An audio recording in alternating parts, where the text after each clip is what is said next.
So today we're going to be talking about custom fonts and how to add any font that you want inside your Convertri account.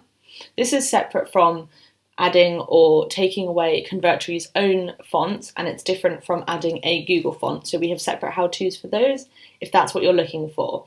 But if you have a font that you've downloaded from somewhere, like in a TTF file format, then this is the tutorial for you. We can add it to your account. It must be noted before we get started that Convertri can't read your font's mind or edit it in any way. So for instance, if your file type doesn't have a bold example of this font, your font won't be able to go bold because Convertri doesn't have the file to do that. So just be aware that when it comes off the internet, if it's just an example font with none of the variations, then you're not going to be able to suddenly create a variation within Convertri. But once you have the font and you're ready to add it, download it to your computer and then go to Fonts in the top-hand toolbar. And you can have all the available fonts within Convertri, the Google fonts as I said, but today we're looking at custom fonts.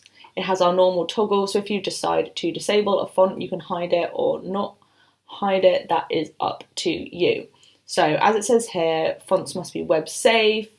It's not our fault then if they don't work. That's more to do with the creator of the font than it is with us. So just make sure that you're getting your fonts from a reliable source. There's two ways of adding your font here, which is either to upload and go through all the files in your computer until you find your file, or you can just drag your font in. Give Convertri a second, and that's the name of my font from the internet.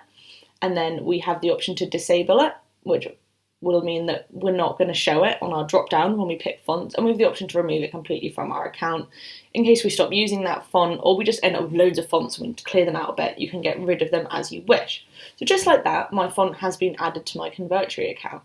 So it's really that simple. If I go back to this big chunk of text that I now want to use my new font on, highlight it, I'm using a font that Convertri provided me, but if I type in the one I just added, and it changes. So it really is that easy to get fonts from the internet, normally in a TTF file format, and upload them to Convertri.